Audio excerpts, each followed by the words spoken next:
Just the way I voted. Outstanding. And aren't we fortunate to have such an outstanding Democratic Party chair here in the state of Texas? But we really know it's because of Betty, it's not because of Bill. We recognize that. And I'll tell you too, all those nice things he said, I have a colleague here that was a former desk mate, and Donna Dukes, that she would say as well, it's because I taught him everything when he came in as a young freshman in the Texas legislature. Chandra, you've done a fabulous job as always. I'll have to share with all of you here with young Democrats, when it came time for us to look for someone that we needed at a critical time in working for and earning labor support, we turned to Chandra to come and help us out during that convention. She did a phenomenal job, and so here just publicly, I would just like to thank you for your hard work.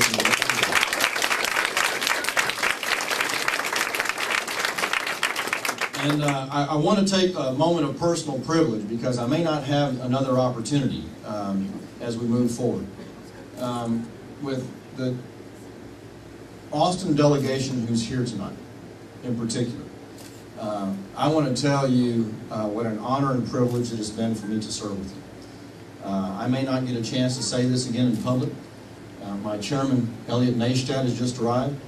But I'll tell you that we have served in perhaps one of the finest institutions in this nation.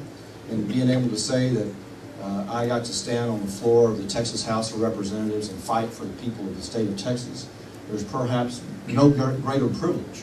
And so to my colleagues, I want to thank you. Thank you for letting me stand with you. I'm on you. All too often during the primary, they stepped forward and as ambassadors to our campaign, helped us, chairman, organize and to speak for us at different forums and different venues. And as the chairman mentioned, that's what it's going to take to win in November. Now, Chairman Ritchie probably has the figures, but it's estimated, Judge, that somewhere in the neighborhood of about 440,000, perhaps, of the votes that were cast were young Democrats. Now, I'm just going to make the assumption, because I had the privilege of honoring your support and endorsement, that of the 1.1 million votes that we got, y'all were 40% of our votes. So thank you. But as the chairman said, it's going to take much more.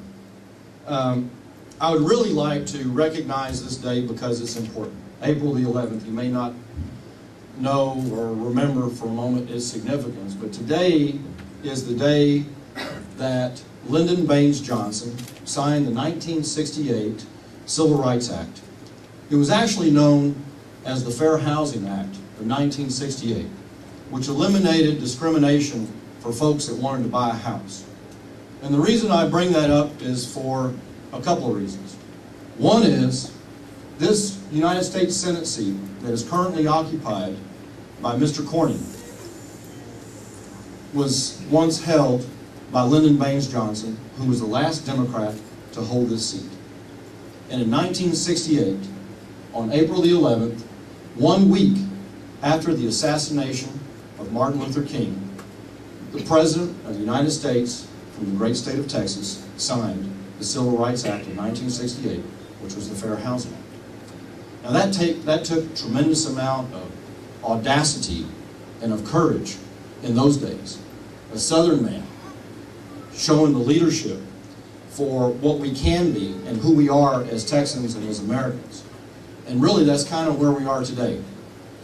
Because the fact of the matter is, given that there pretends to be equal opportunity for housing, there are a bunch of folks in this room tonight of your generation that may not be able to afford or get a house. Because that is the circumstance that we're in this country today, where either the lending market is in the ditch, or because of the votes like Mr. Cornyn has continued to support, not allowing the opportunity for higher education and for student grants and loans, that by the time you do get out of college, you will owe the cost of a house. The most important thing perhaps that will dictate your participation in society and what your family wealth and future will be. That one possession, a house. And that's why this day is important. And that's why this weekend is important. Because all of you know, and I don't have to preach to the choir, the least number of persons registered that are eligible are young Texans.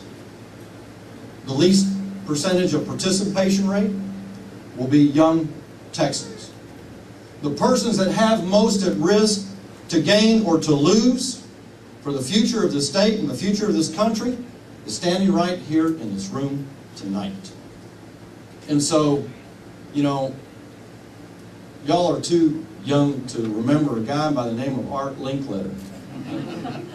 But Art Linkletter used to say that from the mouths of babes come some pretty profound things. So my youngest son, Ricky, he was going to a talent contest at his school. And I said, Mijo, what are you going to do for your talent contest? He said, I want to do a Michael Jackson song that's called "The Man in the Mirror." And so many of y'all probably know the words of "The Man in the Mirror." If you want to make a change in life, just look at yourself and make that change. Something to that effect.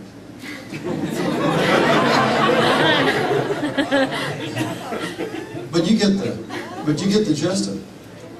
If your children are to have a future in the state in terms of the best education in the world, if they are to have a future or opportunity to afford college, if they're going to be able to afford a home, if they're going to have health care as a working family, if we're going to make sure that my brothers and sisters that I continue to interview week in and week out in the National Guard unit that I command, that they're going to have the services that they've earned and deserve when they come home, it's going to be because of you in this room that makes that determination.